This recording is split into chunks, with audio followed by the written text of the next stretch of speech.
Pagdating ng siguro mga 5 years to 10 years, gusto mo bang makadama ng pagsisisi dahil sa mga desisyon na iyong nagawa?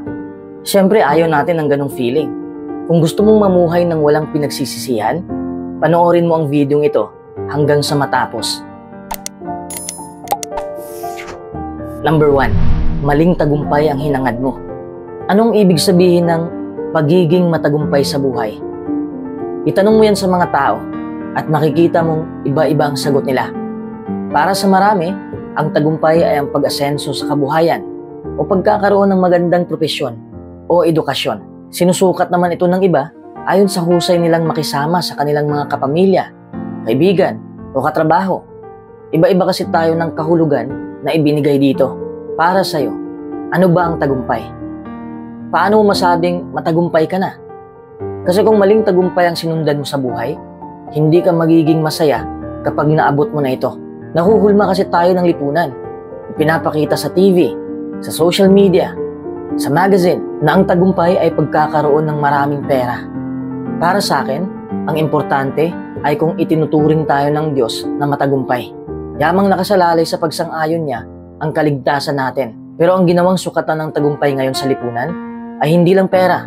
Kabilang dito ang prestiheyo, katanyagan, o kapangyarihan. Pero ang makasanlibutang kayamanan ay pansamantala lang. Alam naman natin na lahat ng kasikatan ay naglalaho. Ang sikat ngayon, bukas ay laos na. Ang nagtagumpay sa negosyo noong isang taon, sa susunod na taon ay bangkarote na. Hindi ko naman hinahangad na mangyari ito sa mga tao. Nagsasabi lang ako ng totoo na hindi permanente ang tagumpay na hinangad ng tao. Araw-araw umiikot ang mundo. At ang nasa tuktok ngayon, maya-maya ay nasa ilalim na. Pero hindi naman hinatulan ni Jesus na magsikap tayo sa buhay. Hinimok lang niya tayo na ibaling ang ating pagsisikap sa ibang direksyon. Gusto nating magtagumpay ayon sa pangmalas ng Diyos. Pinaalalahanan tayo ni Jesus na maaari tayong pumili kung ano ang itataguyod natin. Itataguyod natin kung ano ang nasa puso natin, kung ano ang mahalaga sa atin. Number 2, pinapahanga ang iba. Sa sobra nating pagpapasikat, itinago na natin ang tunay nating pagkatao para lang mapahanga natin sila. Halos lahat kasi tayo ay nagnanais na mapuri. Ang mga papuri ay nakapagpapasaya sa atin, nakapagpapadama sa atin na may nagagawa tayo. Ang pagkadama na sinasang-ayunan tayo ay nakapag-udyok pa nga sa atin na pagbutihin pa ang ating ginagawa. Kabaligtaran naman ito ang ating nadarama kapag nahiwatigan nating hindi tayo sinasang-ayunan ng ilang tao. Dahil sa malamig na pakikitungo o pamimintas ng iba, maaaring masira ang ating determinasyon. Ang pangmalas ng iba tungkol sa atin ay maaaring magkaroon ng matinding epekto sa pangmalas natin sa ating sarili. Tapos mapagtanto mo kung bakit sinayang mo ang iyong oras sa paghahabol ng mga papuri. At ang pagsisisihan mo pa ay pinipeke mo na ang iyong sarili para lang magustuhan ka ng mga tao. Hindi natin kailanman maaaring ikompromiso ang ating pagkatao para sang-ayunan tayo ng iba. At hindi rin tayo maaaring magpaimbabaw para pahangain sila. Dapat nating tanggapin na imposibleng mapalugdan ang lahat. You can build trust and loyalty by being yourself. Number 3, hindi ka nagbibigay. Magsisisi ka pagdating ng araw dahil hindi mo alam ang tunay na kaligayahan ng pagbibigay. Sa buhay, hindi pwedeng kuha ka lang ng kuha, tanggap ka lang ng tanggap. Dapat marunong ka ring magbigay ng iyong oras, lakas, at pagmamahal. Magkaugnay ang pagbibigay at kaligayahan. Iniibig ng Diyos ang masayang nagbibigay. Huwag kang magbigay dahil masaya ka. Dapat masaya ka dahil nakapagbigay ka. Hindi naman kailangan ang malaking halaga para makapagbigay. Ang mahalaga ay tamang motibo. Kapag mabait ang isang tao, siya mismo ang nakikinabang. Ang isang taong mabait ay bukas palad at handang magbigay ng panahon, lakas, pagmamahal, at iba pa. Kung magiging kaugalian mo ito, marami kang pakinabang. Isa na rito ang pagkakaroon ng mabuting kalusugan. Ano ang koneksyon ng pagbibigay sa ating kalusugan? Bakit may gayong mga resulta? Dahil ang pagkamahabagin, kagandahang loob, at kabaitan ay tumutulong para maiwasan ang mga negatibong damdamin. Nakababawas din ng stress ang pagbibigay at pinabababa nito ang blood pressure. Tandaan mo, ang pagbibigay at pagtulong sa iba ay nagdudulot ng malaking kagalakan. Number 4, kinimkim mo ang negatibong emosyon. Talagang magsisisi ka kung hindi mo mailabas ito dahil ito ang kakain sa kaligayahan mo. Magdidilim ang iyong buhay Ang pagkimkim ng negatibong emosyon ay parang sugat na nilagyan mo ng bandage. O hindi mo nakikita dahil natakpan mo na. Pero hindi ito naghihilom. Kailangan mo ng gamot. Kung may taong nananakit sa atin, siyempre hindi tayo matutuwa. Masasaktan talaga tayo sa ginawa ng taong yon. Halimbawa na lang, hiwalayan. Para mas madali nating maintindihan. Hiniwalayan tayo ng taong mahal natin. Nahihiya tayong aminin na nasaktan tayo. Dahil iniisip natin na dapat hindi ito malaman ng mga tao o sa ex natin para hindi lumaki ang ulo niya. Ano ang ginawa natin? Nagkukunwari tayong masaya. Tinago natin ang negatibong nararamdaman natin at hindi yun nakabubuti sa atin. Sa tingin natin ay matapang na tayo. Pero ito ang dahilan kung bakit lumala ang ating pag-o-overthink. Mas lalong lumaki ang negatibong emosyon. Mas lalo tayong masasaktan. Hindi na ibang tao ang kalaban natin. Ang ating sarili na ang mismong kalaban natin. You need to process your emotions. Kahit sa tingin mo ay parang tanga ka na sa kakaiyak, you need to acknowledge the true set of emotions you're having in order to process and move on. Pwede mong isulat ang iyong nararamdaman. Pwede mong ipakipag-usap sa iyong matalik na kaibigan o sa mga magulang mo mismo. It may be odd at first, but it will become more natural over time as it becomes part of your routine. Number 5, work is life. Madalas naniniwala tayo sa phrase na yan. Kayod tayo ng kayod. Pinapagod natin ang ating sarili. Tumanda na tayo at nagsisisi tayo na naubos ang ating oras sa kakatrabaho. Magkaroon sana tayo ng balansing pananaw sa pera. Wala namang problema ang kasipagan, pero masama na ang pagiging workaholic. Mas mabuti ang sandakot na pahinga kaysa sa 2 dakot ng pagpapakapagod. Kaya hindi tayo dapat magpakasubsob sa trabaho. Ano pat napapabayaan na natin ang ating pamilya at kalusugan. Wala tayong mapapala kung mamamatay tayo sa kakatrabaho. Sa tingin mo ba ay magluluksa ang boss mo sa'yo kapag nangyari yon?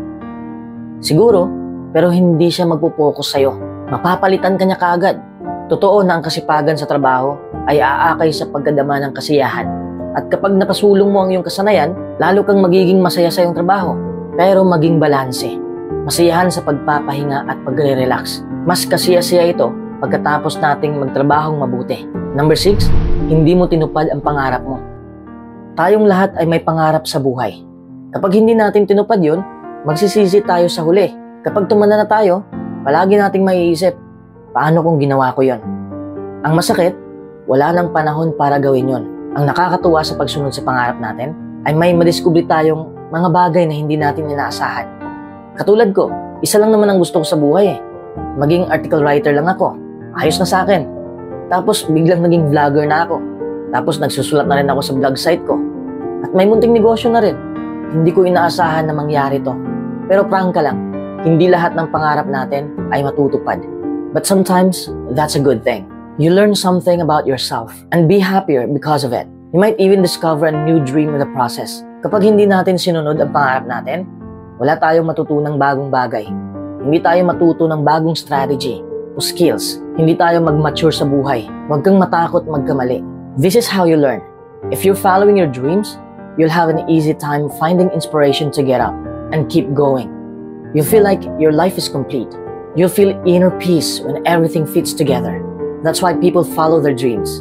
Number 7, takot ka sa pagbabago. Huwag kang matakot sa pagbabago dahil yun ang susubok sa kalakasan mo. Huwag tayong mag-alala tungkol sa susunod na araw dahil ang kasunod na araw ay magkakaroon ng sarili nitong mga alalahanin. Sapat na ang mga problema sa bawat araw. Ito ang unang pagbabago na itatak mo sa iyong isipan.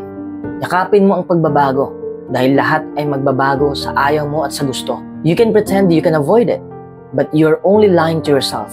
Fear of the unknown is natural, but it doesn't help very much beyond making a person more prudent. Beyond that, it holds us prisoner, and the change still happens anyway. Therefore, you have a decision to make. Resist change and make life difficult, or allow change to happen but remain in charge. May mga bagay na magbabago at may mga bagay na hindi mo mababago. Kung matututuhan mong tanggapin ang isang kalagayang hindi mo mababago, malamang na maging positibo ang pangmalas mo sa mga bagay-bagay. Number 8, pilit mong kinontrol ang lahat. Tandaan mo, hindi lahat makukontrol mo. Mauubos lang iyong oras at lakas, pero wala pa ring magbabago. Simula nang magkaroon tayo ng kalayaang magpasya para sa ating sarili, kinukontrol natin ang bawat aspeto ng ating buhay. Sa totoo lang, maigsi lang ang listahan ng mga bagay na kaya nating kontrolin. Ang makukontrol mo lang ay ang iyong mga gagawin ang iyong mga sasabihin, ang iyong iniisip, ang trabaho mo, at ang pagpili ng kaibigan. Lahat ng makukontrol mo ay nanggaling mismo sa kilos mo. Ang panlabas na pangyayari ay hindi mo na hawak. The older I get, the more and more I realize that there are always going to be parts of life that are totally out of our control. Keeping ourselves up at night thinking about that doesn't change it. It just makes us anxious and sleep deprived. So embrace the fact that a lot of life is out of your control and allow yourself to enjoy the journey more. Number 9, hindi mo nilayuan ang masamang kaibigan. Magsisisi ka talaga dahil mapapraning ka sa kakasama ng maling tao. Pumili ka ng mga kaibigang nagmamahal sa Diyos. Ang lumalakad na kasama ng marurunong ay magiging marunong. Pero ang sumasama sa mga mangmang ay mapapahamak. Ang mga kaibigan natin ay pwedeng makabuti o makasama sa atin. Ang tanging paraan upang magkaroon ka ng mabuting kaibigan ay maging isa kang mabuting kaibigan. Hindi pwedeng humihiling ka na sana'y hindi plastic ang kaibigan mo, pero isa ka ring plastic na tao. Ang isang malaking tulong sa ating abilidad na magkaroon ng mga mabuting kaibigan ay ang sariling personalidad natin. Nagiging kaakit-akit ang isang tao dahil sa tapat na pag-ibig niya. Ang tunay na pagkakaibigan ay nakakamit ng mga taong nagpapakita ng kabaitan. Halimbawa, pagka ipinabatid natin sa iba na tayo ay nagpapahalaga sa kanila, malamang na sila ay magiging interesado sa atin. Number 10. Palagi kang nag-aalala. Nang sabihin ni Jesus ang mga salitang nasa Mateo 6:34, tiniyak niya sa mga tagapakinig na hindi nila kailangang mag-alala ng sobra tungkol sa mga darating na problema. At mas mabuti kung paisa-isang araw lang ang isipin natin. Hindi ibig sabihin ni Jesus na hindi na natin dapat isipin ang mangyayari bukas o hindi na tayo dapat magplano para sa hinaharap.